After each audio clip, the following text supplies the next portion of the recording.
Welcome to Big Town Improv. And welcome back, all of our returning single listener. Yes. Boy, we hope you return, because we want a listener at least. A single listener is nice. I mean, we would probably do it if we were just speaking into the endless void of time. But knowing that someone is listening is nice. Yeah, knowing you and knowing myself, we probably still do it, yeah. In fact, Josh, you might think about this. Like, what if the radio signal from our podcast is broadcast out into outer space and is picked up thousands of years later after the signal has traveled thousands of light years by some alien race, and this is the only contact they have with humanity, is Big Town Improv Podcast. Wow. And then suddenly our podcast will be the most popular thing in the universe as compared to now when we have one listener. I mean, I'm looking forward to that day. We'll be long since deceased, but yes, I am also really looking forward to the day when I'm dead. I have been for thousands of years. So you're welcome. Specifically. You're welcome, aliens. Yes. We made this for you. Hey, maybe this episode kind of is for the aliens. We'll get to that a little bit later. I'm winking. They can't tell, but I'm doing it. And in this time, for humans, winking means that we're communicating subterfuge or secrecy. Very true. But are we going to have to explain basic concepts of humanity for the benefit of our alien listener? Yeah. It's going to make this a long one. And you know what? I'm here for it. I'm here for it, too. I'm Josh Pilch, and I'm here for it, too. But I'm Jesse Moriarty, and I'm here for it. That's right. Well, and our listener and the future aliens are listening to Big Town Improv, wherein each week we tell some stories, have a discussion, which we then use to inspire us to do a montage of short, improvised, off-the-cuff comedic scenes with no script or preparation.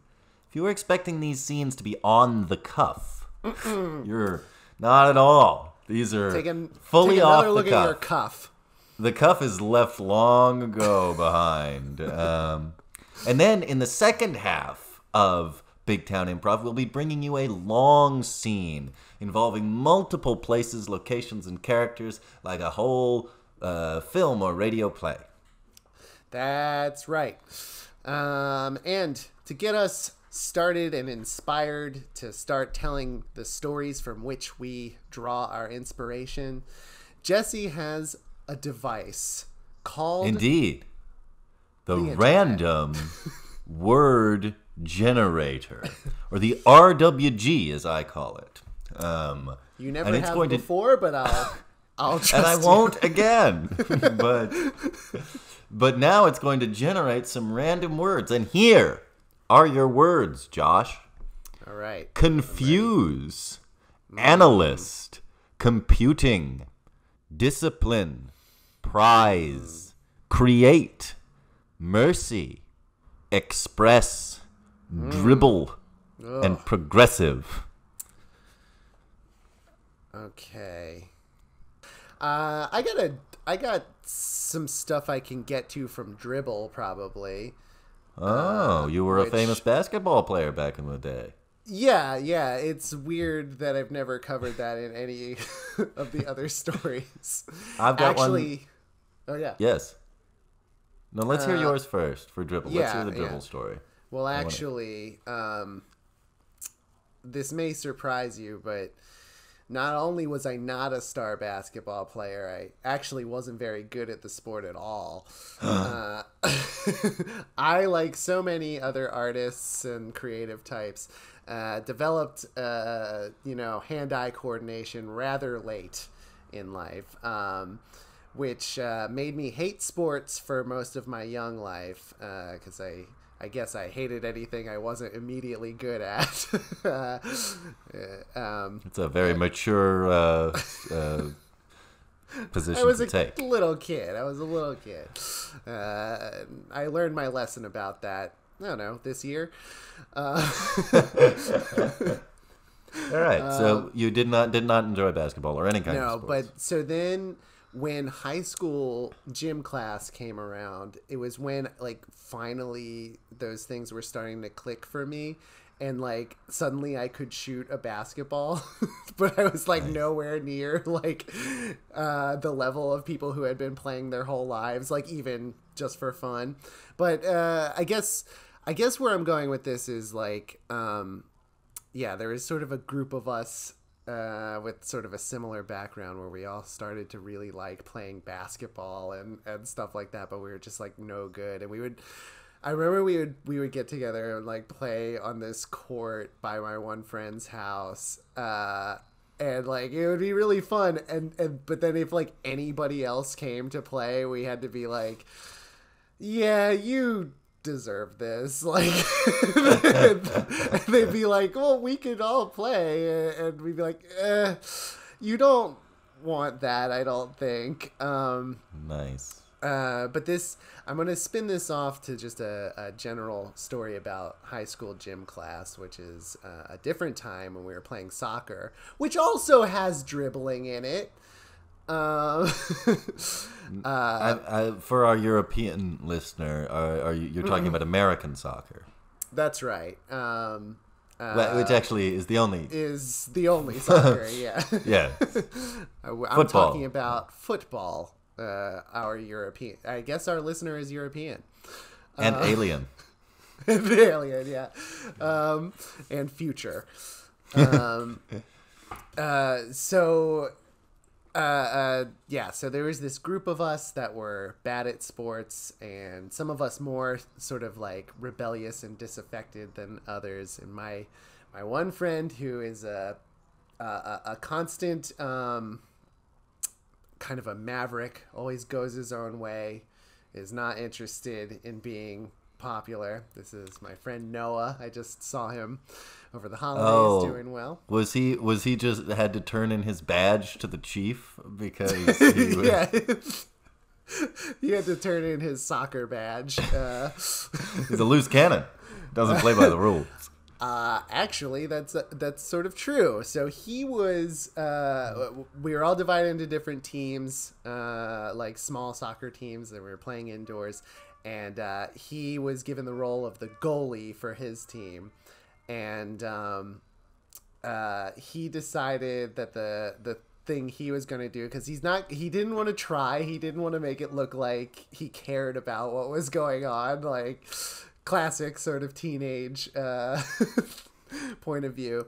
Anytime the ball came to him, he would pick it up, throw it in the air, and just punch it wherever it would go. But see, this sort of backfired for him, because this was his sort of way of being like, I'm crazy and I don't care about this. But the whole gym class loved it. And so like anytime the ball would come to him, we, his friends, loved it at first, but then soon it was everyone, all the jocks and like I love it. The popular kids just like chanting, punch it, and this drove Noah crazy. And like it came to a head one day when the teachers put up sort of like a tournament list of like a bracket of how everybody was doing in this like these soccer games. And Noah was listed as Noah, quotation mark, the punch, end quotation mark. So that day, he had it. He was sick of this. He's like, I didn't want this attention. I'm doing this to be bad. So it was his turn to play again. The ball came to him. Do you know what Noah, the punch, did that day? Did he kick it? No. He turned around and threw the ball into his own goal to teach us a lesson for liking what he did. That's a classic tale of Faustian arrogance. Or just teenage nerddom. Also possible. Let's see. Speaking of sports, I've got one for discipline. I took as a youth. I took martial arts for a while. Really? Yeah. And I did that for a couple of years, and it was an enjoyable kind of deal. I even went to a couple of tournaments. Really? Which I never won them, but because my instructor, he told me. Obviously, during a child's martial arts tournament, there's a limited range of acceptable attacks. Yeah. And also, there's a certain cap of skill level. Right. However, what I did have that the other kids did not have was freakishly long arms. Okay. I've always known you to be a tall, slender man, so that makes sense. So I had a narrow attack profile, so I was difficult to hit. So my instructor taught me this move, which was, they called it a ridge hand, where you just kind of bring your hand up and smack the other guy on the side of the head. Totally valid move. Okay. I don't think if you used it in an actual combat situation, it would particularly hurt somebody, unless you managed to I don't know, hit them in the ear or the jaw or some vital place, which is not what I was going for, because everybody had these soft those foam helmets on, kind of deal. Oh yeah. But because it was a valid move, I was able to score many points by just using my reach advantage to just clock these kids because since my hand was open, it made my arm even longer, and so I could just bop them with relative impunity. The reason that I never won any of the tournaments is because this is a very easily transparent strategy once you figure it out. Once they got hit once or twice by the same move, they were like, "Oh, he only does one thing. I'm just going to right. I'm just going to duck in and avoid it, or do literally anything else that he can't counter." So it's a good way to advance at the beginning, and then it stops being effective. Right. And I never really was at the skill level where I could vary up my move set as long as while I was taking the martial arts. So, but that was the only sport I ever did with any kind of relative consistency. What made you take it up? Was it your choice or did your parents? Well, my parents told me I had to take a sport. Okay. And I did not. I had no interest in any other sports really. Although as a very young youth, I also took baton twirling, which I still know how to do. Really? Yes.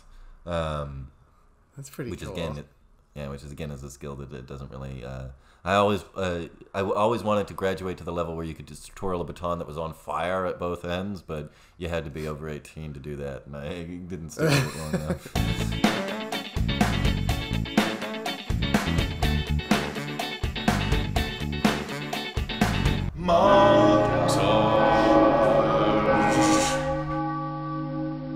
All right, line it up. Yes, rats. You there? Yeah. What kind of playing was that? They had us in the first half because you kept dropping the ball. Literally. It's not just a euphemism for... Yeah, I guess that euphemism probably comes from sports like this. Oh no, coach. Right. Just the other team is playing so weird. What do you mean playing weird?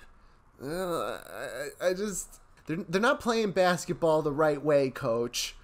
You're just saying that because they're beating you, and also because they're the Harlem Globetrotters. Yeah, I don't understand sort of the exercise of this. I mean, we're a middle school basketball team, and we're at the stadium where the Globetrotters play. The Globetrotters get to break any rules of basketball that they like, Right, including not going up against another professional basketball team, but going up against a middle school team. Right, and the whole sort of like game of the Harlem Globetrotters is that you watch them basically just cream the other team. That's right. So what are we doing here? Why is it good for them if they are just destroying these kids? Look, now, you know as well as I do that the Harlem Globetrotters can't be assigned human motivations and understandings. Their minds are alien to our perspective. That's how they're able to play so well. Coach, but you didn't really prepare us for this. There is no preparing for the Globetrotters. Then why are you yelling at us? Because I feel like you might not be prepared, but you're still not doing as good as you could because you've lost your confidence. Because a team of adults has been very easily defeating you. All right. Huddle up. I got a strategy for you. All right. I got a strategy for you. You want to beat the Globetrotters? Yeah, we do. Well, there's only one thing that we can do. All right. Yeah. You see this golden retriever?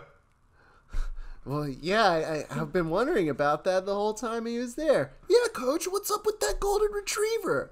I'm putting the dog in. He's Hold going to on. be... Yeah, he's going to be a player.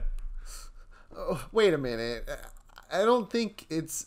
I'm pretty sure it's against the rules for a dog to play basketball. Well, let's ask the referee. Oh, me? Yeah. Listen, our timeout's almost up. Sorry. You'd be surprised, but this has come up before. There's nothing in the rules that says a dog can't play basketball. Thank you. All right. All right, Coach. That sounds okay. Stevie, you're out. The dog is in. What? Yeah, that makes sense. Your heart hasn't been in this, Stevie. Yeah, I like art. What a loser. He'll never amount to anything. Anything, I say. Nothing at all. All right, dog. Okay, get in there. I'm feeling a little bit better. I wonder what they're preparing though. Meanwhile, at the Globetrotters huddle. All right. Man, what a good round, guys. We're really beating up these middle school kids. Yeah, they suck. But listen, we can't get complacent, okay? Yeah, you're right, Curly. What are we gonna do?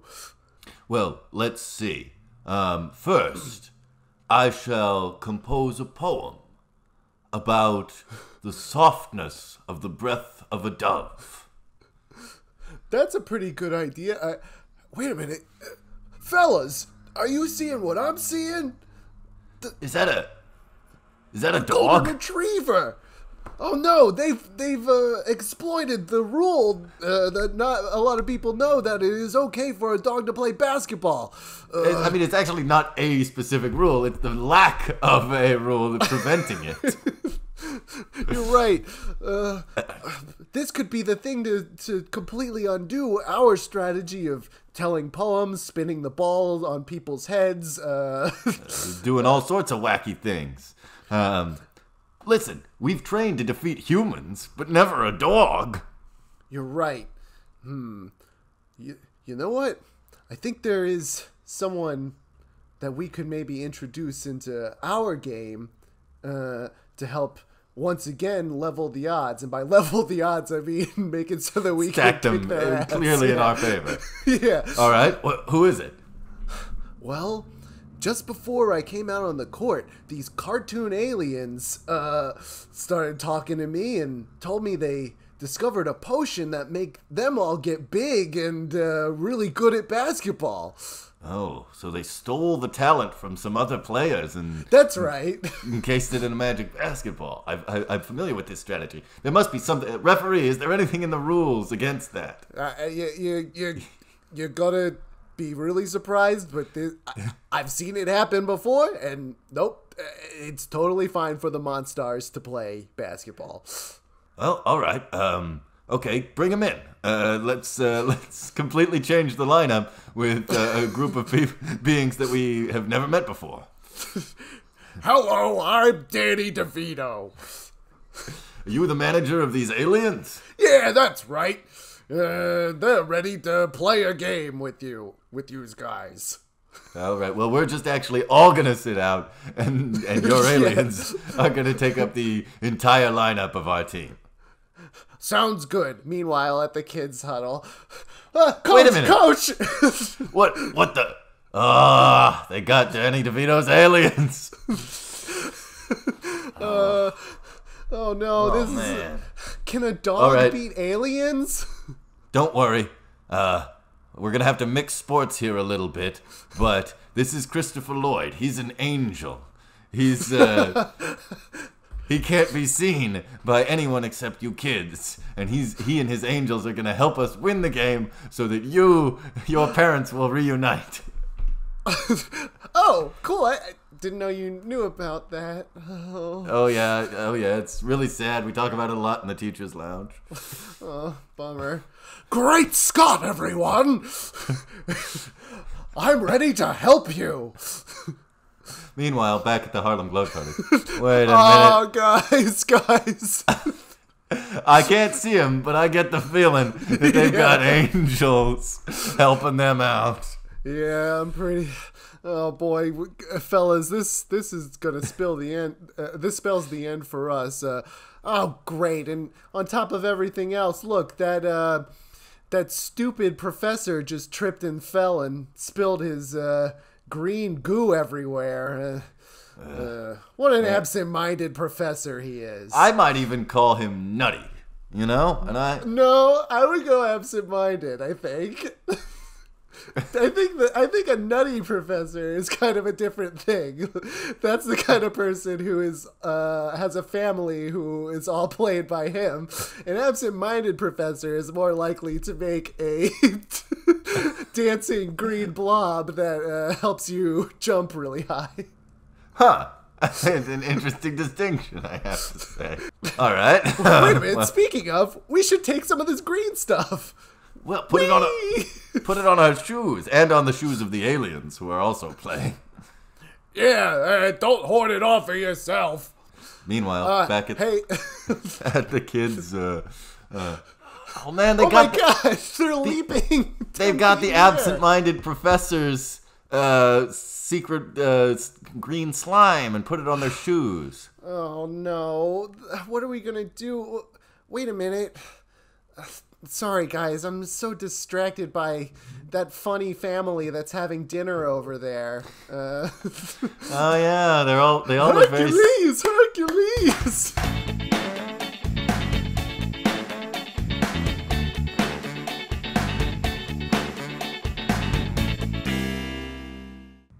Now, Kyle, your mother and I have been talking, and we think that you're spending too much time indoors. You're not going outside at all. We want you to take a sport.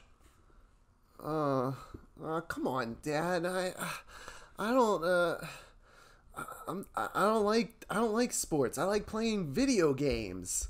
You don't like sports because you suck at them. But if you practice sports, then you'll probably get better at them, and you won't suck as much, and then you'll enjoy them. Sure.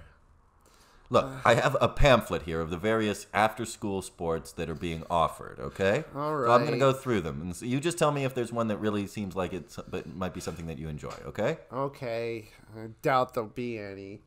Okay, let's see. We've got volleyball. I just want to play Fortnite. That's a topical thing that you say there. Mm-hmm. Yeah, and I know what it is. Do you want to play volleyball? No. Okay. How about lacrosse? No. Rugby? No, none of these sound interesting. All right. Okay, how about death battle? No, wait, what? Okay, Wednesdays at 4 o'clock, they're offering death battles at your school. I don't know, Dad. That sounds... And those I'll are read the you only four options? Yes, volleyball, lacrosse, rugby, and death battle. I'll read you the blurb for death battle. Here it is. All right. So every Wednesday at 4 o'clock, students will be trained in the art of self-defense. And then pitted in battles to the death against other students. Battles to the death? I'm Kids sure die from this? I'm sure they're just using a bit of hyperbole to. Why to try would and you get think to... that? Well, I mean, because obviously it would be monstrous to suggest. You're right. It would be weird. It'd be a weird scenario. But look, you're really pumping up this death battle one. I hope you didn't get your... Hey, I took death paddles when I was your age, you know? Really? And I survived them all. Haven't you ever wondered why I've got an eye patch and a hook for a hand? Yeah, I've asked you that before. You said not till I'm older. Yes, that was the death battles. Well, look, I don't want to talk about this anymore. Let's just do volleyball. So I guess it's not. It wasn't hyperbole in my day. It was actual. Yeah, you knew, Dad. That means. But that I mean, like, I feel like it's probably gotten safer since I did it. Well, I don't care. That's the big assumption to make. Just sign me up for volleyball. I hope you didn't get your hopes up and were like determined to already sign me up just to follow in your footsteps. Hey, do I look like some kind of dad who just lives vicariously through the accomplishments of his son, trying to recapture the sports glories of my own youth? Well, you do make me go by your name in gym class. Ah, yes. The disemboweler. Yeah, your given first name, the disemboweler. I just call you Dad. Do they still chant the disemboweler right before you disembowel somebody, son? No, because I never disembowel anyone. Wait a minute. I'm looking at this. You did already sign me up. Well, yes, but if you really want to do volleyball, I'll tell you what, I'll call the coach and see if they can't squish the two sports together and do some kind of death volleyball. Oh, all right. Next day at school. Well, I'm working on my serve. Students, everyone, your attention, please. Well, I have a couple of announcements for you. First, we have a new student, Disemboweler Jr. Everyone say hi. Yeah. Hi, Disemboweler Jr. Hi, everyone. And secondly, at the request of Disemboweler Sr., who may or may not have threatened to disembowel me, we are combining volleyball with death battle. What? Wait, huh? So, it's basically the same. All the rules of volleyball are the same, except that it is to the death. Do we rotate serve at a different time? No, that's all the same. Okay. Adrian. But the only difference is volleyball is to the death now. What? That's right. Instead of playing until one team scores a certain number of points, you play until one of the teams is all dead. Until all the players on the team are deceased. Coach, question over there. Yeah. Yeah, I know I'm new to the team, and I shouldn't be surprised. I think it's my dad's fault that this is happening, but honestly, volleyball is not a game. Sure, sports injuries happen, but it's not a game that offers many opportunity for violent injury. I feel as though if the game doesn't end until all of the other players are dead, it may be a very long game. Well, that's a good question, and I thank you for asking it because that brings up my next point. First, we've replaced the net with a similar net made of razor wire. So if you impact too hard into the net, you'll be cubed, like in that one movie. Of course, that's what would happen. It's a really good wire. Secondly, your volleyball here has, as you can all see, been lined with deadly spikes. So there's only a small area that's safe to actually hit it with your two hands and serve it, or with your one hand. That's impossible to hit. Well, you're just gonna have to figure it out but you can see how those. Coach, another question, yes. We here on the team, we don't want this. Hey, speak for yourself. I've been waiting for this the whole time I joined volleyball. Yeah, Krager, we're not quite sure why you picked volleyball and not Death Battle originally. I don't know. I was interested. I mean, all right. It's a little bit more structured. Wrong. It's got more discipline than just straight up Death Battle. The final rule is, after the match starts, the field will rise up into the air around a pit of flames. All right? Okay. Okay, Disemboweler Jr., you're going to be on a team with Adrian, Felix, and Tyler, okay? Okay. And you're going up against I noticed Cracker, Brutberg, and Smashwell. Okay, Coach. Can Let's smash him up! Let's smash him! All right. Ready, team? Let's... I guess they have first serve. I have to say, I'm pretty concerned here, Disemboweler. Yeah, me too. I'm Tyler. Hi, Tyler. All right. You guys ready? I'm going to toss the ball. Okay. Ball. Service up! Ah! It immediately spiked into my head! Running through the net! I'm cubed! Oh, God! He's been cubed! He's been cut into cubes! I fell off the ledge into the flames! Oh, God, this is terrible! Just end it! It's awful! I'm still alive, but I'm scared of dying, but I'm also scared of staying here. I'm going to gently pick up the ball and carefully toss it over the net. Okay, I'm gonna catch it, and I'm going to... Wait a minute, what's this? I'm being carried into the air by some invisible force. Don't worry.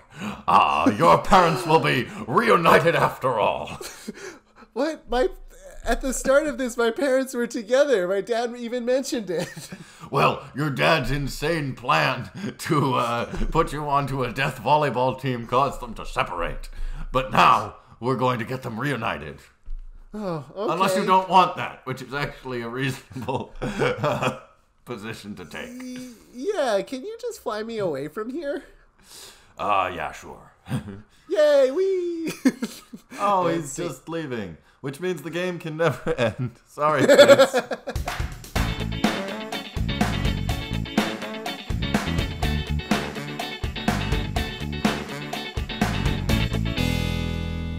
Cut to backstage at an arena. Oi!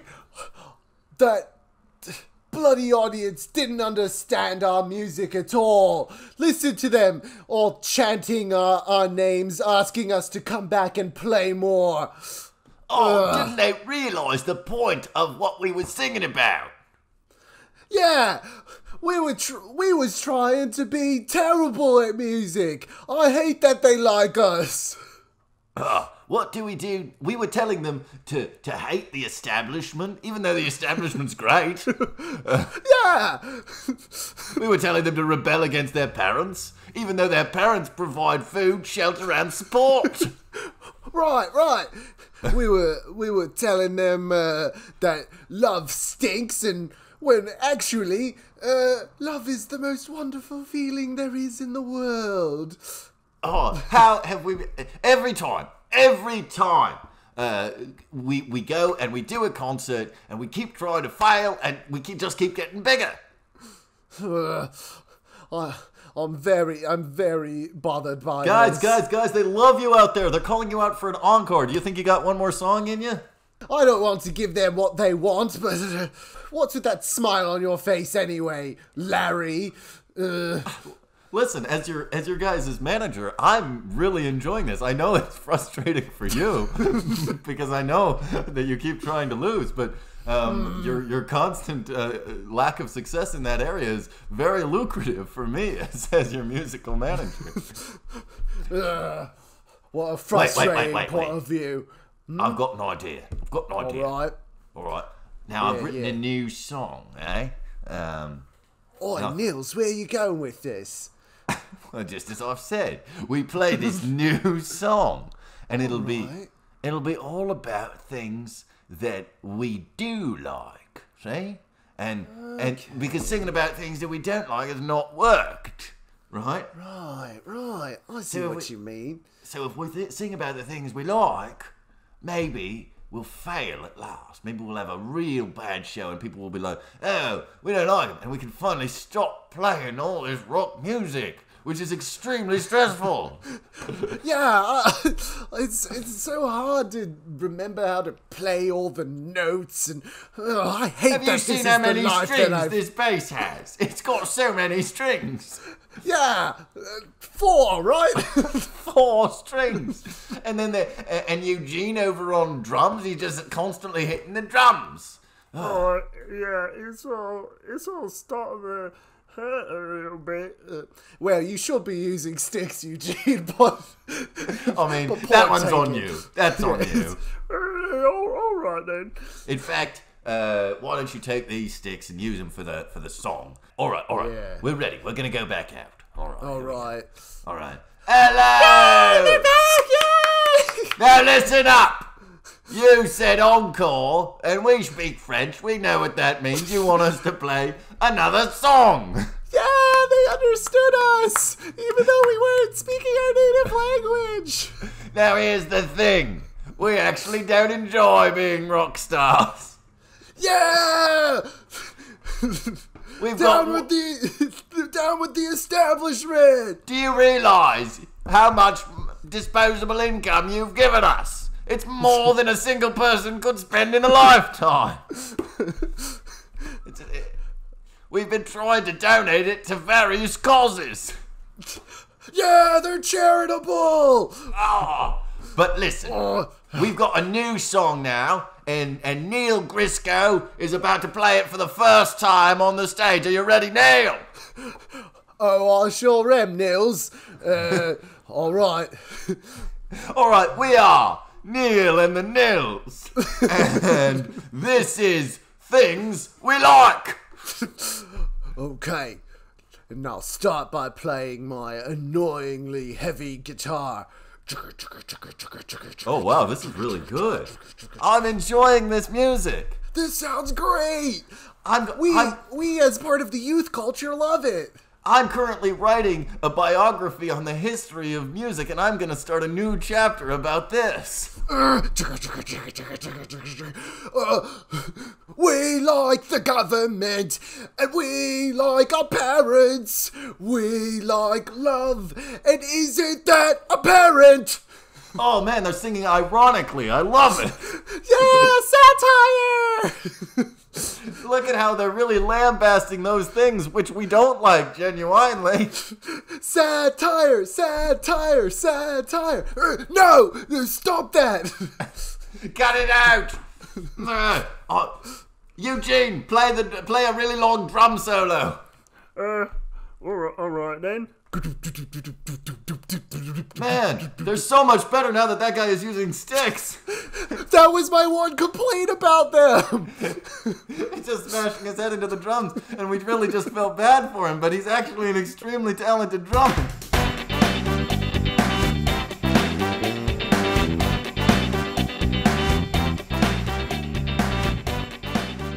All right, that was a fantastic montage, Josh. I think you should give yourself a pat on the back. Hey, I think I will. Although our YouTube watchers will not be able to see it this time. That's okay. They can imagine it. They know you'll have a back and a hand, and yes, that's right. Well, I think since the poor YouTubers can't see it this time, maybe we should do something special for them, Josh. I guess you're right, but what's special happening in the world right now? Well, actually, a lot of horrible things are happening in the world right now. No, not in the world, yes, but in Big Town Improv,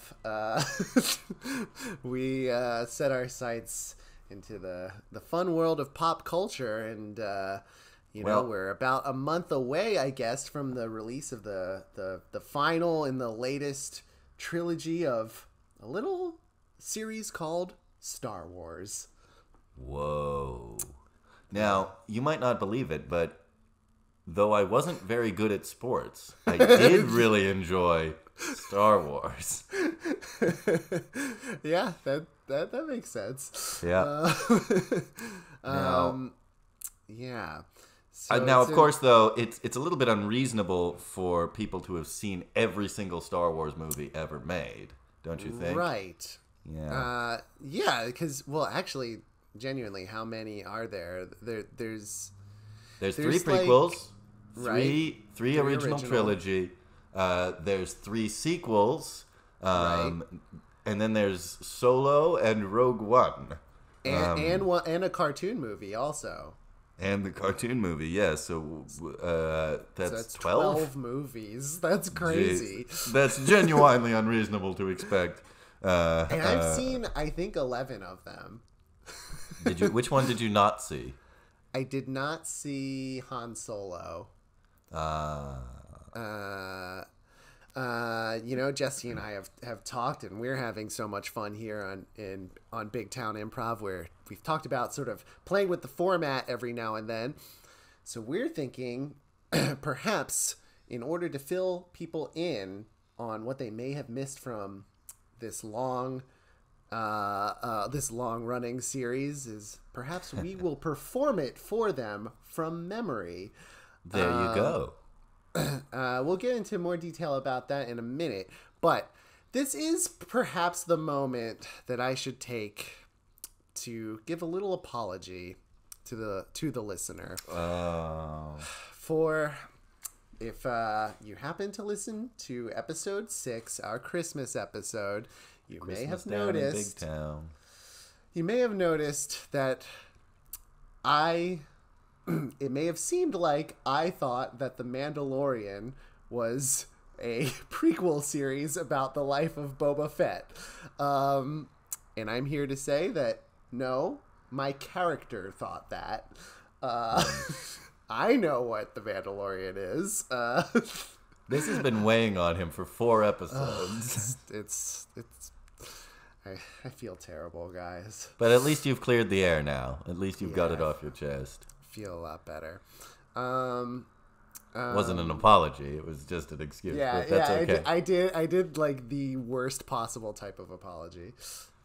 But that's okay. We are about to reestablish our Star Wars cred here by retelling the entirety of the film Star Wars Episode 1, The Phantom Menace. That's right. From start to finish. Now, Jesse, when's the last time you saw Star Wars Episode 1, The Phantom Menace?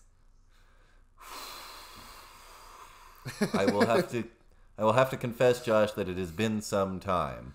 The movie came out in what, like 1999? 1999, right. 1999. I'm certain that I saw it on video since then, but it has been a minute, I will confess. Yeah. How about you? Do you recall? I truly cannot remember the last time I saw it, nor, and I think maybe I've seen it only like maybe 1 or 2 times, which is why it's going to be so surprising that you when we and I hit have. every single plot point correctly. Yes, I Exactly. agree.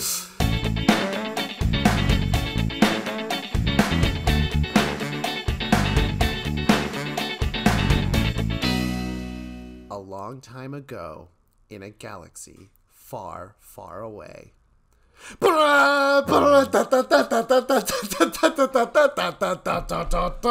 crawl! Opening crawl! There's something about trade here. Yeah, things are happening in the government, and it's tough, and we cut Tough everywhere. and we cut to the A bridge spaceship. of a spaceship. A spaceship, yes. Come along, Obi-Wan. We have much work to do. Yes, Master. Do you think that the Trade Federation will agree to stop the things they're doing, which are bad? Well, that's why we, a pair of knights, are here to peacefully negotiate the option to make them stop doing the bad thing. Oh, those things are so bad. We're above, I see, the planet of Naboo. Yes. Where all the bad things are occurring, and the Trade Federation is just really, really busting out all the bad here. Right. Well, here the Viceroy now, who is in no way, by any interpretation, a caricatured depiction of any existing real world race. No, nor would anybody portraying him even get close to such a thing. Definitely not. Hey there, fellas. You're so normal, Viceroy. You're an alien, and that's great because that means you can sound like anything, and no one will bat an eyelid. So, I suppose that's true. Hey, you two, I'm really excited that you're here to talk about us stop doing the bad things in Naboo. Why don't you wait here in this room for a minute? Seems fine. It looks like a lovely room. Thank you, Viceroy. Yes, thank you very much. Now, Obi-Wan, you see, this is what happens when you go on diplomatic missions. Sometimes you get to stay in a small, nice room filled with air vents and plenty of breathable oxygen. That's very yes. nice. But of course, I do expect that the negotiations will be short, Master. Yes, I do too. And hang on, what's this coming from the air vents? It's a very opaque, yeah. Visible poisonous gas. What a stupid idea. We can see it easily. If they had just used an invisible, odorless gas, there's nothing we could have done. Why, our story, I suppose, would end right here. On the other hand, we've got the Force, so maybe we would have been okay. That's a good point. All right. Cut back to the Viceroy, who's talking with his assistant. Maybe. Sure. Do you think you got them with the poison gas, Viceroy? Oh yes, I'm sure I did. They're in the room and we released the poison gas, so I see no reason that they shouldn't be killed by it. Okay, I'll contact the creepy hooded guy who, for some reason, tells us what to do. And we listen. Yeah. Viceroy, have you killed the Jedi yet? Yep, it's all done, Darth Sidious. Awesome. Great. Listen, I have 2 additional tasks for you. All right, what is it? Well, the first one is you must find the Queen of Naboo and force her to say that the bad things you're doing are not bad. And that way you can continue doing them, all right? So find the Queen of Naboo. That's the one. That's number 1. Okay. Number 2 is never run a picture of my chin through any kind of facial recognition software. Why? What will happen? Nothing. But I'm just going to tell you not to do it straight away so you don't get tempted. Right. I feel like this may be in reference to something I'm not aware of, Darth. The lower half of my face is completely unimportant. What you're saying is that the upper part of your face is covered by your hood, and that should be enough to disguise who you are. Nothing else about you is even if I was, say, for example, an extremely public figure. I've got the hood. Look, I am looking at your chin, and I have to say, you are. This is a little bit awkward to say, but since you are my leader and helping me stage this governmental coup, you do look, if you don't mind me saying, fairly old. I mean, I'm a little bit nervous that you'll die at some point, and then that's just the end of you forever. So, well, I mean, that risk exists for all of us, right? I mean, we die, and then there's no way we can affect the universe anymore. Right. Is that also true about you? Like, if you die... Why would you... Do you ask that of everybody? Do you just like, hey, assistant, when you die, will that be the end of you? What an awkward thing to say. I don't know. You were right. Now, wipe them out. All of them. My hologram is flickering away. All right. Oh, no! Assistant... We've been talking so long that it looks like the Jedi are already well away from here, down on the planet Naboo, underwater. Oh, man. We should have realized that the very visible gas was not smart. Oh, now that you say and it, also, I feel like a dummy. Also that our droid soldiers are really awful. Like, yeah, well, we seem to have opted for the skinniest ones that are like made of. They can literally be pushed over. Right. And when it happens. When our enemies have the ability to, psychically push things, it's like a real disadvantage. Luckily, the waters of Naboo are very dangerous, and there's no way those Jedi will make it out of there. I agree. Master, we've landed in the water. Yes, we have, Obi-Wan. I, Qui-Gon Jinn, who I'm not sure I've said my name yet. Well, that's who you are, Qui-Gon Jinn. That's right. The great Jedi Master. I feel confident we'll be able to navigate through these waters. And in fact, I think we're coming up now onto some sort.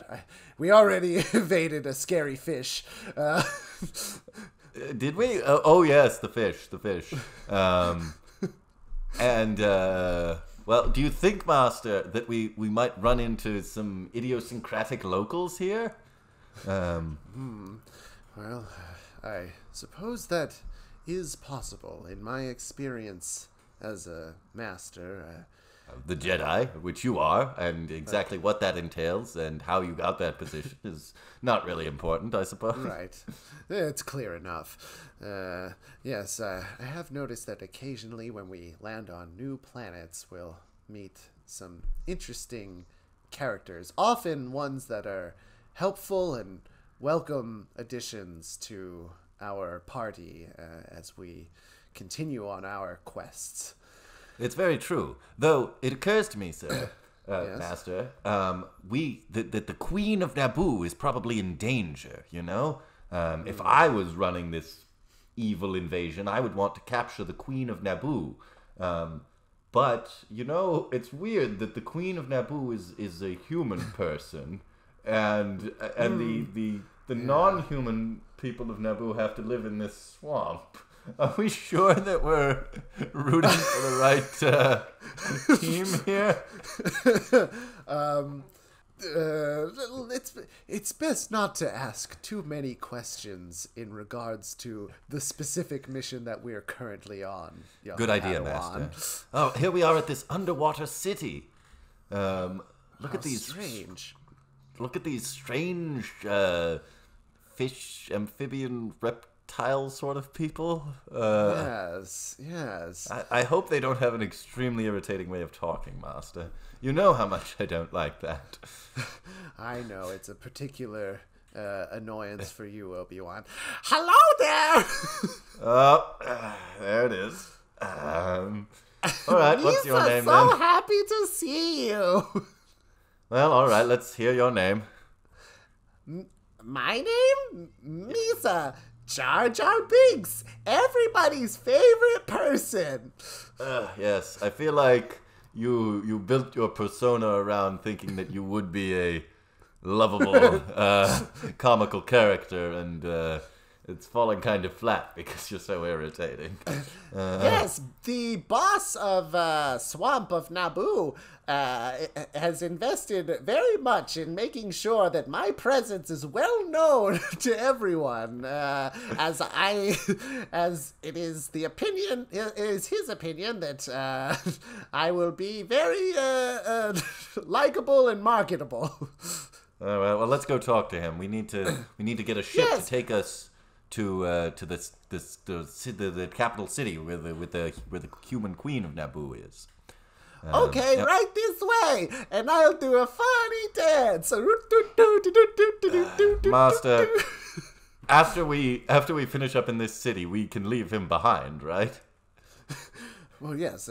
There's no reason for him to join us. He'd be in danger, really, right? Right. He offers no skills, it would seem, and all right. Well, can't imagine he'll be around for long. Here's the boss. It looks like he's a little belligerent toward look at this great big frog-like man who's sitting on a large throne. You want to go to the Queen of Naboo, but we are antagonistic to you. Yes, I can see that you are, but, well, we need safe passage to the Queen because we feel that she may be in danger. I am a leader of many people, so you wouldn't think that I'd be a weak-minded guy, so don't try to psychically manipulate me. What do we do, Master? I think we're going to try to psychically manipulate him. Have you ever wondered about the ethical No. No. Oh. No? Okay, go ahead. And go for it then. I haven't wondered about our queen. I haven't wondered about psychically manipulating weaker-minded people, the actual term that we use. Wow. All right. Okay, go for it. Mr. Boss Nass, you will give us safe passage. I will give you safe passage. Good. Okay. And you're taking Jar Jar with you. Oh, fuck.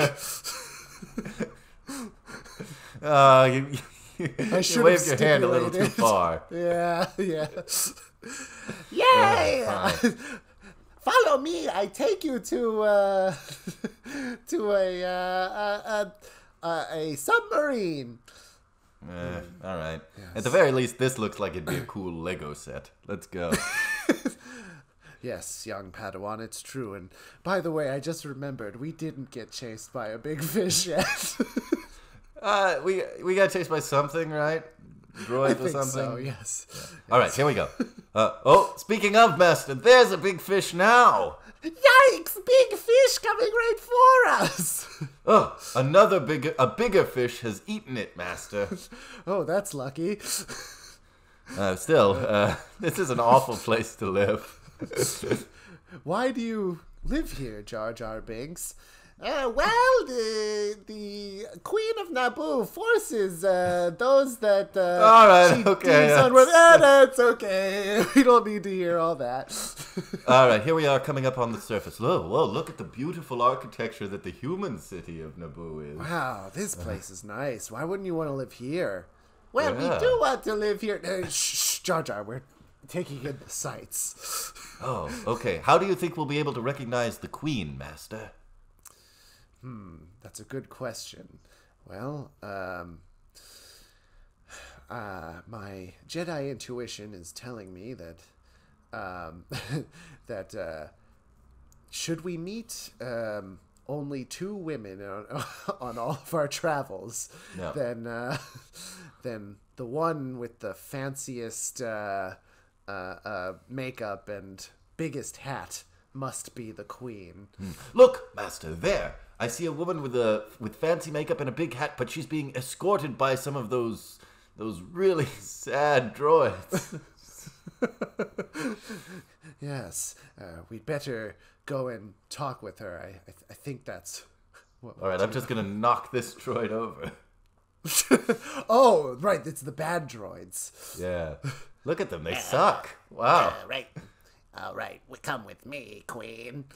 Beep, beep, beep. We are droids. Beep, boop, beep, boop. Your Majesty, we're Jedi. See? We're defeated. Oh, man. That was easy. Oh my, thank you so much for coming to my aid. And though now that I see what's happened, I realize I could have just pushed them over. I still, I at least appreciate you showing me that option exists. Your Majesty, we must take you to the planet Coruscant, where you can plead your case to the Senate, and they can send more Jedi, I guess, to sort this out for you. Yes. Break it down for me again. I am. All right. I'm certain that this makes sense. So you are currently on the planet, right? Right. The planet of Naboo, and the evil trade people want you to sign something that will legitimize their thing that they're doing. Right. With me But so the far. thing that they're doing is bad. Right. So we want them to stop said thing. So we need to take you, the Queen, to go to the planet of Coruscant, which is the capital planet, where you will give testimony, I suppose. Yes. To the Senate, which runs the galaxy.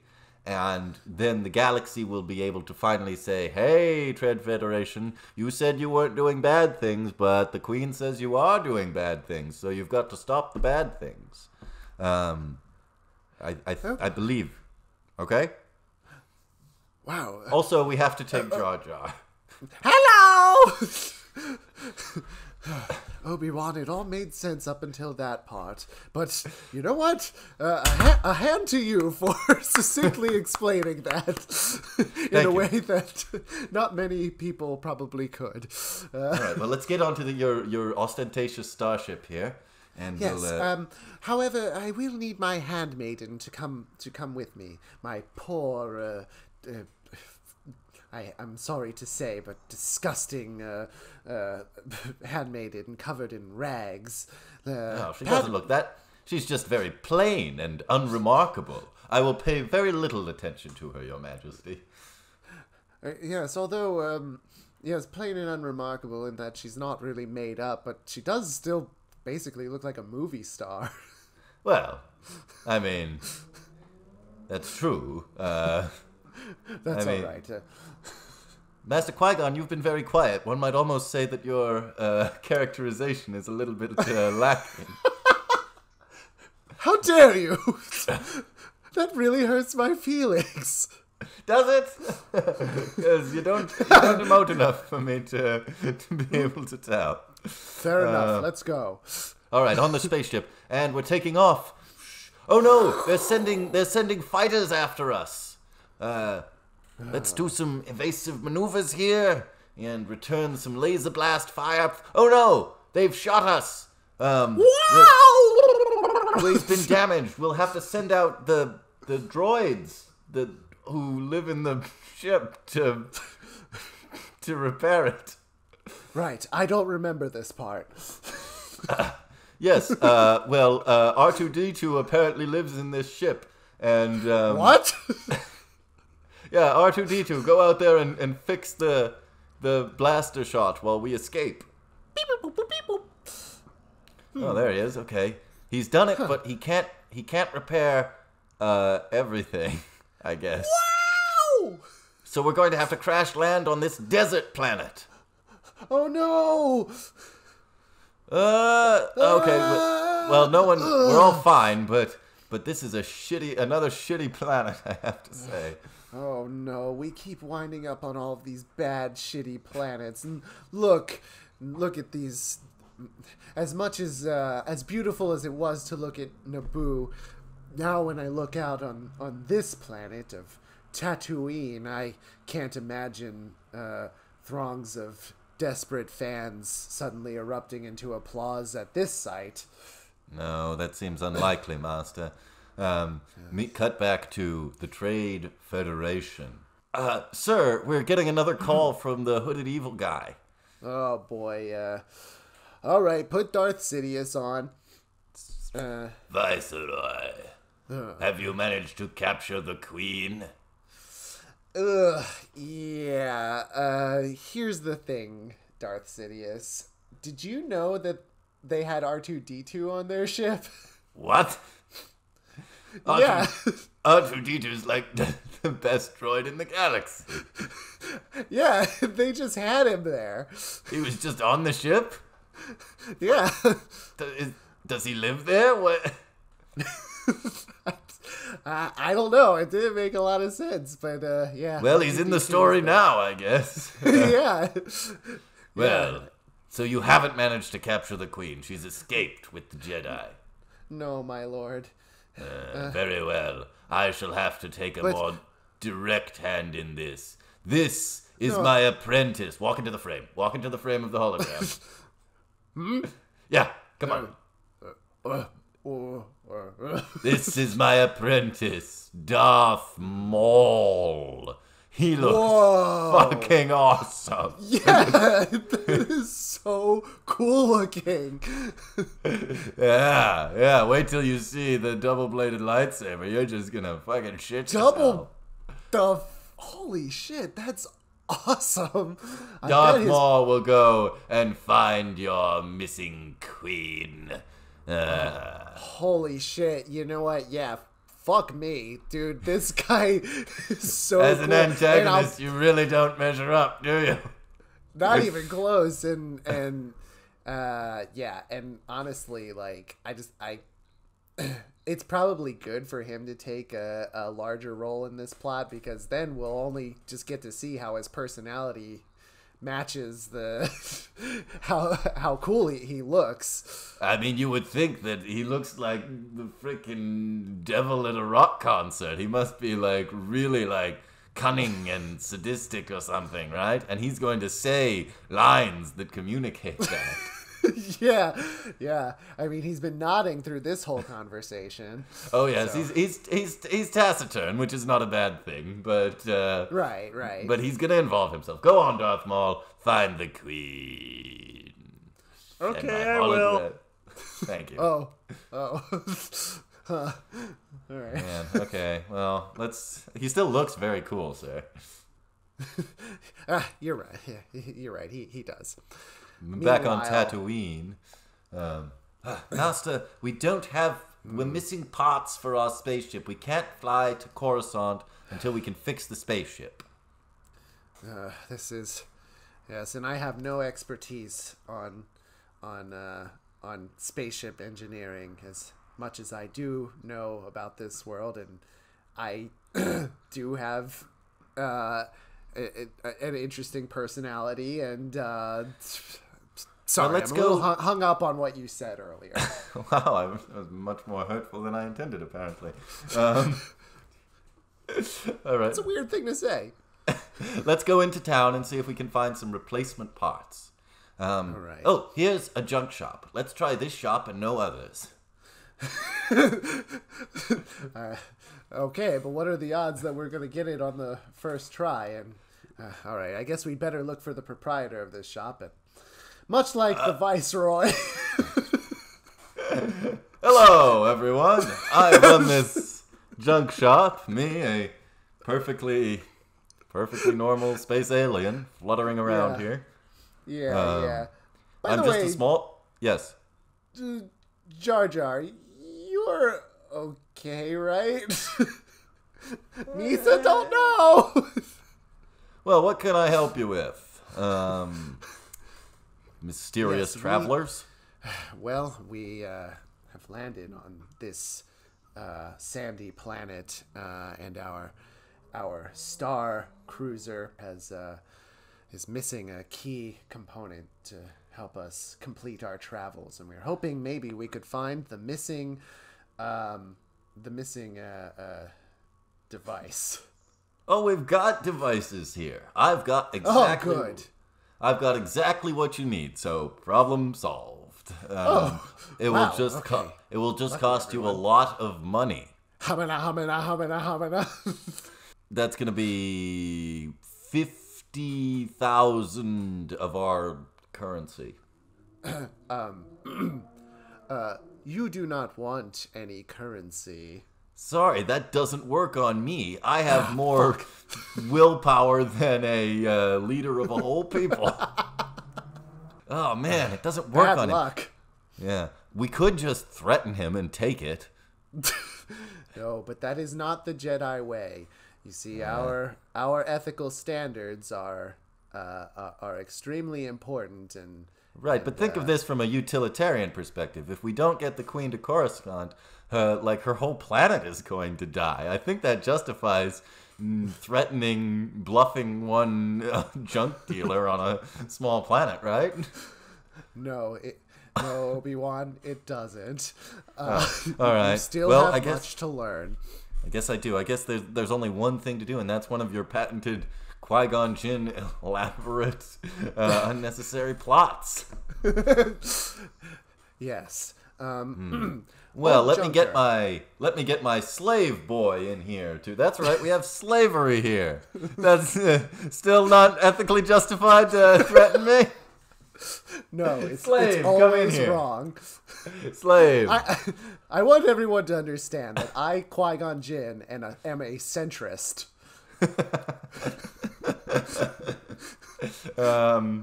This is my slave, Anakin. Hi, guys. Anakin, these guys need a device. We have a device. Go show it to them. Come on, guys. The device is over here. Master, look, it's another down on his luck side character who you're probably going to bring along. Yes, me love it when you do that. Oh, look, he's built himself some sort of robot. Interesting. That's right. I'm here as well. Now I've made it. Wait, what? That's right. It's me. I'm going to become much more important. All right. I'm just surprised to see you here somehow. Well, I'm here. I had to get in here somewhere, but now, whenever you'll see me, you remember that it was him who built me. Right. Right. Well, no matter what else he does in his life, he's always got that. He built C-3PO. Look, Master, the handmaiden is talking to Anakin. Well, hey there, young man. Looks like sorry, boy who is a couple years younger than me. How old is the handmaiden?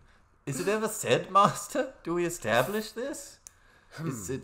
I don't know that I've ever heard anyone around here say it, but. Well, in Weird Al Yankovic's song, The Saga Begins, he says that she's 14 and he's 9, so I'm going to go by that. That means that, because I'm assuming that the queen is the same age as the handmaiden, they have a 14-year-old queen, huh? Yes, that's right, Obi-Wan. Total executive power over that entire planet. Yes, it's fine. All right. And violence is always wrong. If you say so, Master. I mean, we do have the laser swords. Oh boy, I'm just so tired of being a slave. I wish I could have my freedom. Well, too bad. You are a slave. And the only way that you could get your freedom, slave, is if someone, I don't know, made a gambling bet for your freedom and the device on the upcoming pod race. Oh, yes, that. I bet that this kid is going to, win the pod race. You think that this kid is going to win the pod race, but he's the underdog in the pod race. Oh boy, I was lucky in the fact that he even knows how to race at all. Well, I'll take that bet. If you win, I'll give you the device you need to repair your starship. And why not? I'll give you this slave too, but not his mother or any other slaves who you will leave here to remain in slavery. Do you understand? I understand that. I've got other things to do. All right, I don't want to see anyone coming back here, even after you have free time to do it, to try and deal with the really awful socioeconomic situation on this planet. Oh, yeah, no, if someone were to come back and try to deal with that, that might imply that they were a villain. Right. Anyway, so that's the bet. That so complicated. So that's the bet we've made, and the pod race is tomorrow.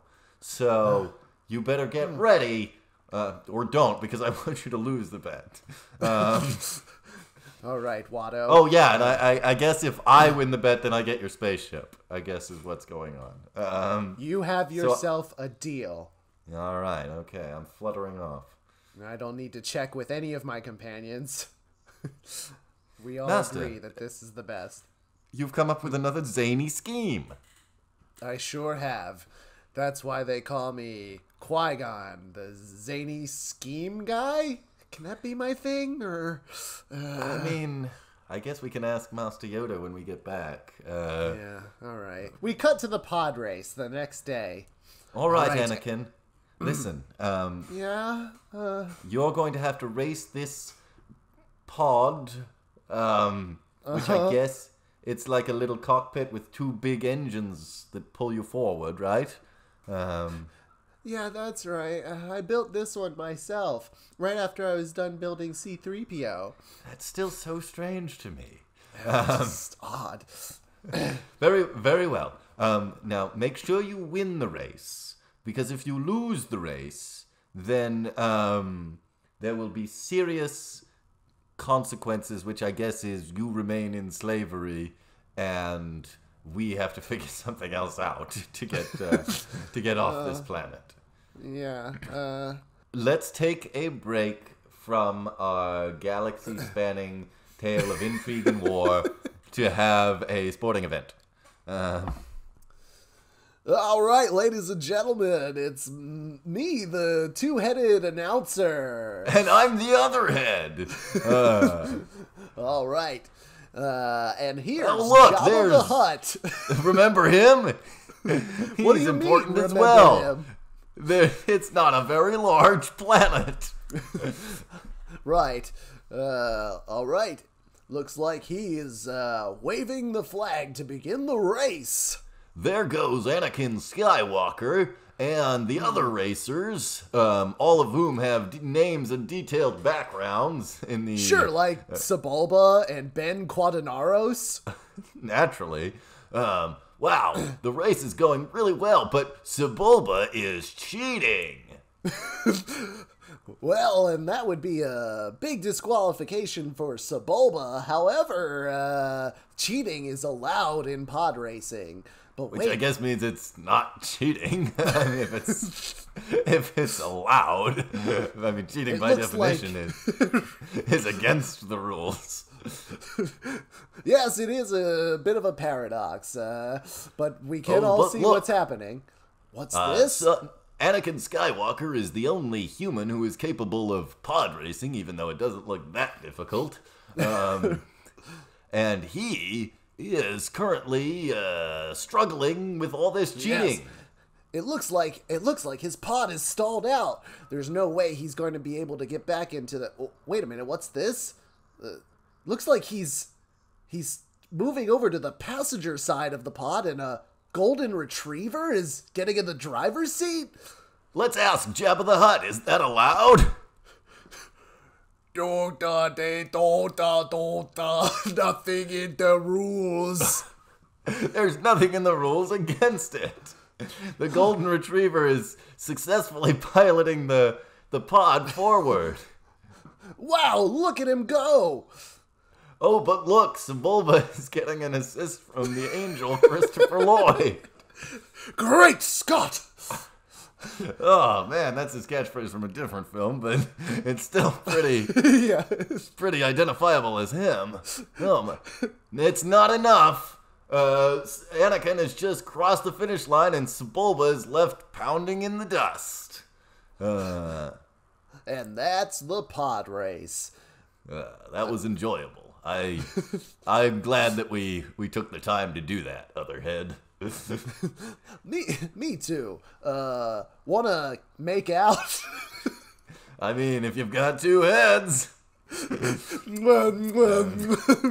Anakin, well done. You've managed to win the pod. I did it, guys. You did manage to win the pod race. And here comes the junk dealer. I don't like that you won. I'm not going to give it to you. What? But you must. You've made a deal with us. That's right.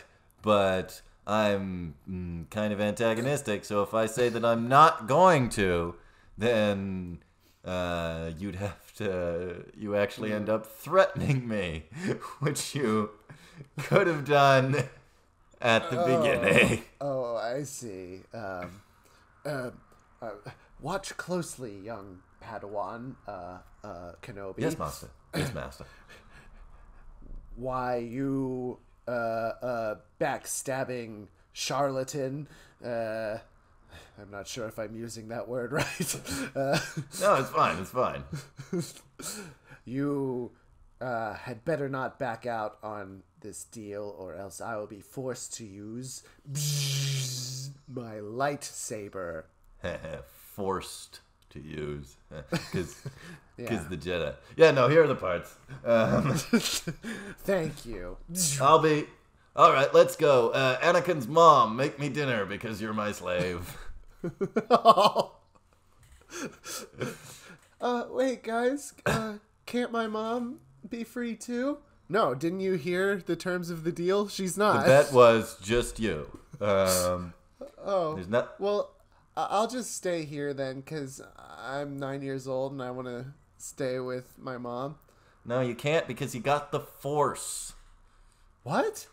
I do? Yes. That's right. Yes, I tested your blood. I tested your blood and it's just full of Force. What? I didn't think that's how the Force worked. Oh yeah, I thought just... it was like mystical energy. No, nope, yeah, not at all. It's blood. It lives in your blood because of organisms that are in your blood, and you've got a lot of them. All right, let's head back to the ship. Come along, Jar Jar and Handmaiden. I've been kindly quiet most of this time. That's good. Well, here we are, making the completely uneventful trip back across the desert to our spaceship. Yes, and I'm sure nobody is watching us. Oh, wait, do you hear that? It sounds like a flying motorcycle coming straight at us. Oh, who's that awesome-looking dude riding the motorcycle? Wow. Obi-Wan, do you see this? He's cool looking. Oh, he's got a red lightsaber, Master. Draw your own lightsaber. All right. Oh, they're fighting, and that's pretty damn awesome. Everybody, get on the ship, get on the ship. Take off, take off. You fiend, you'll never be able to stop me in my mission of peace. What have you to say for yourself? I don't know. Oh. Okay. I really maybe- thought he'd say something cooler there. Yeah. All right, jump on the ship, Master. Jump on the ship and we'll escape. I'm holding my lightsaber against his, but now, look, I'm doing a huge backflip. Nice. That was pretty cool. Ugh. Man. Oh, rats. It's really... Damn, we should just not ask him not to speak from this point on. Yeah. All right, now we have our parts and we're all set and we can set course for Coruscant. Yes, hopefully we're getting close to the end of our journey. Our journey. Well, there's Coruscant, and now we just have to meet with the completely innocent and very benevolent Senator Palpatine. Or Senator, yes. Your Majesty and the Jedi. Thank you for coming to Coruscant. I hope your journey was uneventful. Thank you, Senator. Well, it was a bit of a difficult journey, if I'm to be honest. Very well. Well, now we must go and address the Senate about the Trade Federation invasion. But I do ask you, in accordance with the traditions of Naboo, do not look too closely at my chin. You noticed me. You noticed my pupils pointing downward. Yeah, they did, yes. Something drew me to it. Well, please don't. It's a perfectly innocent chin. Attached to a perfectly innocent man, Senator. Yeah. Oh, it's starting to rain. Let me put my hood up.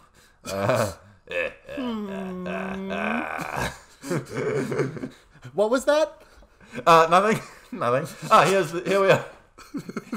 Here we are in the Senate. There's... Wow, Misa like this place. Maybe one day I do this for a job. Oh, God, I hope not. All right, Queen, if you could tell the Senate why the Trade Federation should stop its thing. Yes, I will. Huh? That wasn't the painted up lady who spoke. No, that's just the other beautiful woman. How bizarre. That's right. I have been in hiding as my own handmaiden. But you were in just as much danger most of the time. Right, but you thought, never mind that.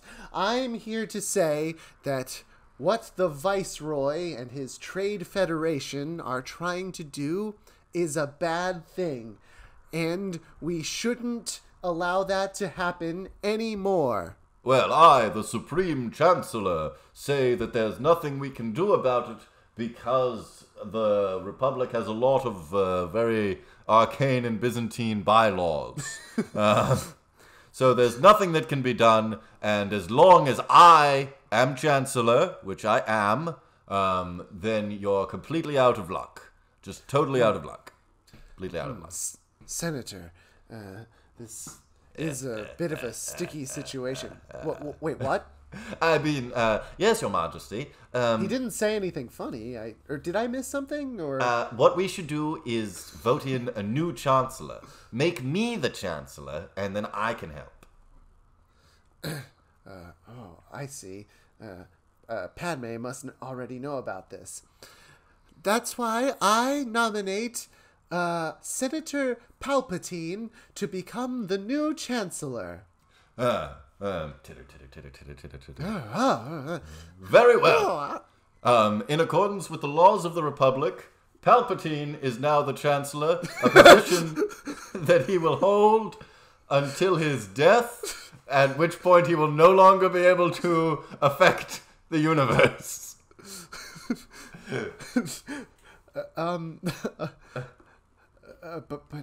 Senator, and perhaps I don't fully understand the ways of this government, but what would happen if just somebody else were to come into this very same room and just nominate someone else to be the Chancellor, exactly like we have here today? Well, that wouldn't work, you see. Because right, good point. It wouldn't work. Well, I will try to get started on some help, but it'll probably take a little while, so you should just stay here on Coruscant and not go back to Naboo, and try and help out directly, you know. I'll think about that. All right, Obi-Wan. Our journey is nearly come to an end, and We'll have to... Let's take Anakin to meet the Jedi Council, because let's do that quickly. He's got so much force, they'll probably want him to be a Jedi. Yes. So, fellow Jedi, all standing in a big ring here. Sorry for the guys behind me who can only stare at my back while I'm talking.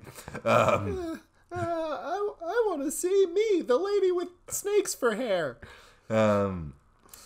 We have found a boy who's got just shit ton of force in him. We should train him. What do you think, Yoda?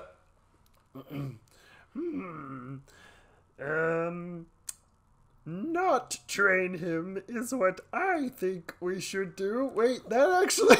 That was pretty good. Yeah. It was a passive sentence, but still. What about you? What about you, Samuel L. Jackson? What do you think that we should do? I don't think it's a good idea either. Master Qui-Gon, they say they don't want to train the boy. All right, Jedi Council. I'm a respected master, and I, of course, respect all of you, the other masters, and so I'll heed what you have said. Wink.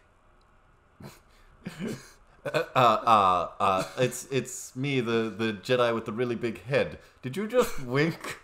What? No. Heard the sound of a wink I did. Make a sound that usually does not. Yes. Did you say that as though you're actually planning on training the boy? No, I didn't say anything, and I'm definitely not planning to train the boy. Wink. I heard it again. Saying it with his mouth, he is. Well, we are Jedi, and we must take him at his word. Very well. Oh, look, here comes the Queen of Naboo. It looks like she wants to talk to you. Master Jin and Padawan Kenobi, I know the senator said you shouldn't go to Naboo to help out directly, but I'm no good here in the Senate. I'm a hands-on queen, and I think you two feel the same way. I agree. Let's all go back to Naboo, even Jar Jar and Anakin, who are a child and a non-combatant. No, why? Nope, they're coming with us. Okay, here we go, Annie. All right, Anakin. I'm just gonna eat my apple. Oh, I didn't know he had Yoshi powers. All right, Anakin, we are bringing you into an active war zone, so come along. Okay, I go where I'm told. What was that? Nothing. Have a good trip. Okay, we're just passing by. Have a nice trip. Bye. Thank you. Bye. All right, here we are back on Naboo, and they've brought in a whole lot of droids, and the droids are just going to keep coming unless we can blow up that big spaceship that's controlling them in space. So that's the main thing that we have to take care of, right? Right. By your assessment, yes. Obi-Wan? Yes, okay. I would say that is the thing to do, is blow up the big droid-controlling spaceship while simultaneously fighting a ground battle here on the planet against most of the droids, sneaking into the palace to capture the Viceroy, and probably fighting Darth Maul, who's right over there! Hey guys, I followed you. Please, just don't talk. Just don't say anything. We'll just stand there and look awesome, and we'll fight you. Okay. All right, Master, I'm igniting my lightsaber, and you're igniting yours, and he's only got one, so we've got the advantage here. Oh no! He's got a lightsaber at each end, Master. That's... Padawan Kenobi, this is what we in the Jedi Order call fucking cool. I mean, it seems impractical, but it looks awesome. Oh no! Let's do a bunch of flips out of here. Oh, Master! hey, Master, hey, no! wait. A random force field has just separated me from you. Why does this building have force fields that just block certain passages randomly? Because this is a castle, I think. Well, Master, now you have to fight Darth Maul on your own. Well, don't worry, I'm a master, and I'm... Oh no! He's been stabbed. He's been stabbed by Darth Maul. But now the force field's coming down, and here I come. Meanwhile, in the space battle. Whee! Yippee! I'm flying the spaceship. Me, Anakin Skywalker. Oh man, we're all professional trained pilots. I hope we don't get shown up by a 9-year-old. Whee!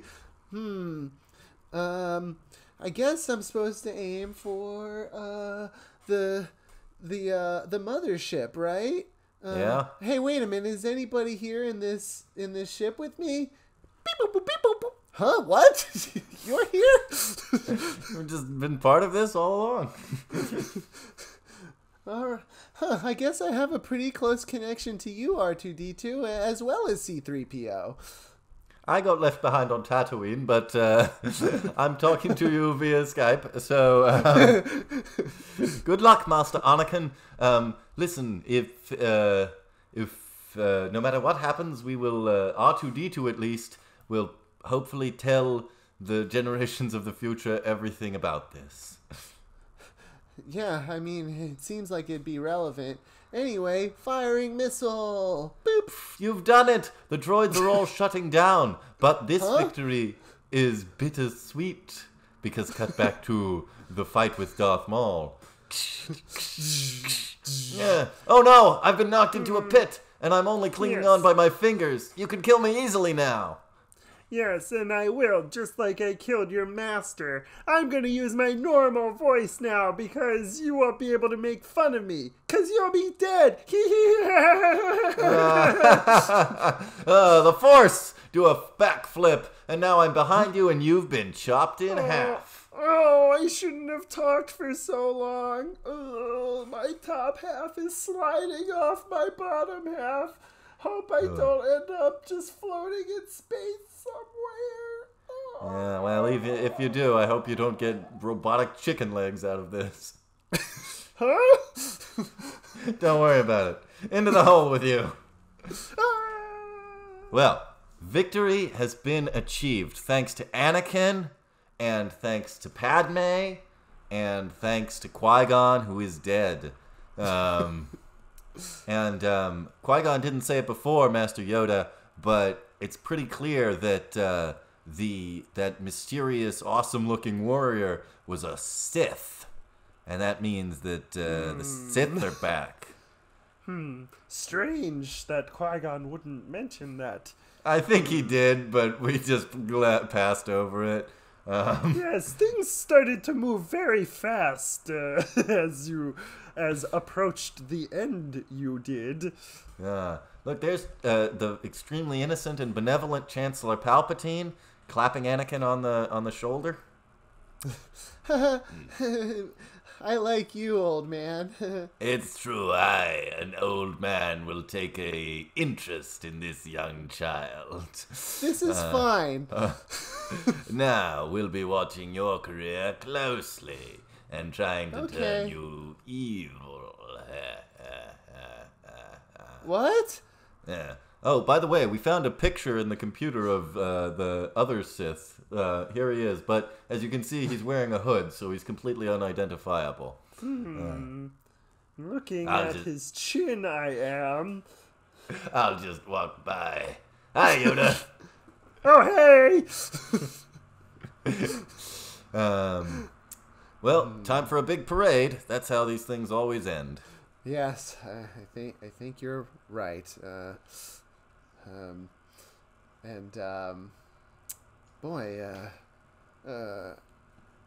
This is Padme talking, obviously.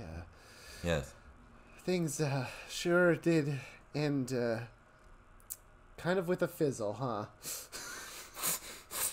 I mean, the fight with Darth Maul was pretty cool. Yeah.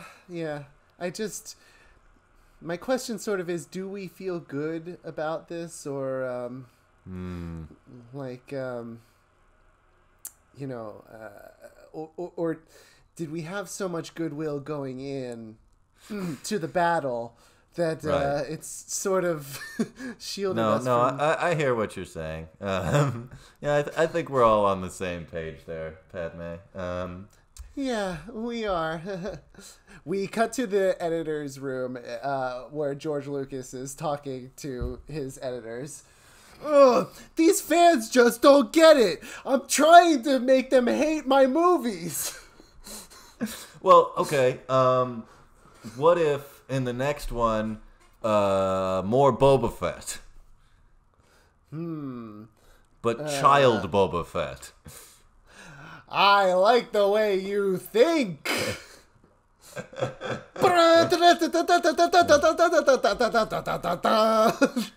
ending credits. Ending credits. Ending credits. Ending credits.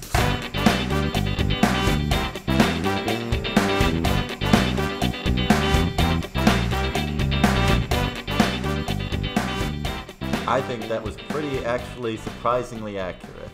It's kind of weird to put out this podcast where it's just literally line for line a remake of script of Star Wars: The Phantom Menace. Yeah, I mean, I guess sorry guys that you had to basically just hear a radio play of a film that you've probably already seen.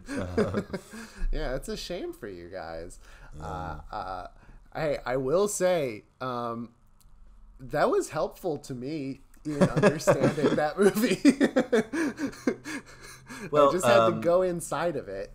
Yeah, I guess so. You just kind of have to literally walk yourself through it.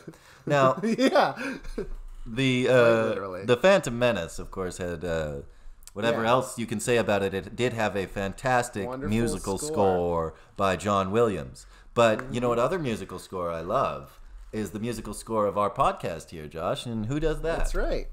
Well, and all of our original music is done by Steve Wilder Blumenthal of wilderbluemusic.com. And, you know,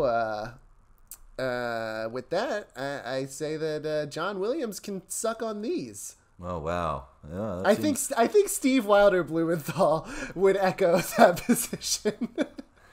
Well, for some reason, ruin our friend's career. Wow, can you imagine? Like, that's on the internet now, Josh. That's when he's like trying to get a job for John Williams. Right. Yeah, I guess. Well, where can people find you on the internet? You can find Steve Wilder Blumenthal at wilderbluemusic.com, and he does like John Williams. Yes, as everybody does. I do. I mean, come on. The guy's like the greatest living composer. Well, but you can find me on Instagram at jesse.moriarty. Where can they find you, Josh? Find me on Instagram at The Josh Pilch Show or Twitter at Josh Pilch Show. Keep an eye out for The Midnight Gospel on Netflix, and follow Big Town Improv on Facebook, Twitter, and or Instagram at Big Town Improv. Pick and follow all three. Yeah, do all three. So from a galaxy far, far away to Big Town to your town. Your town. Bye. Bye. Say goodbye to you, I do. And that hey, was Josh, the right format. you know what you should do is take this banter What's that that? we're doing at the very end and kind of fade it out, you know? Yeah, man. Yeah, I know. You say this like Brilliant every idea. time. Brilliant idea.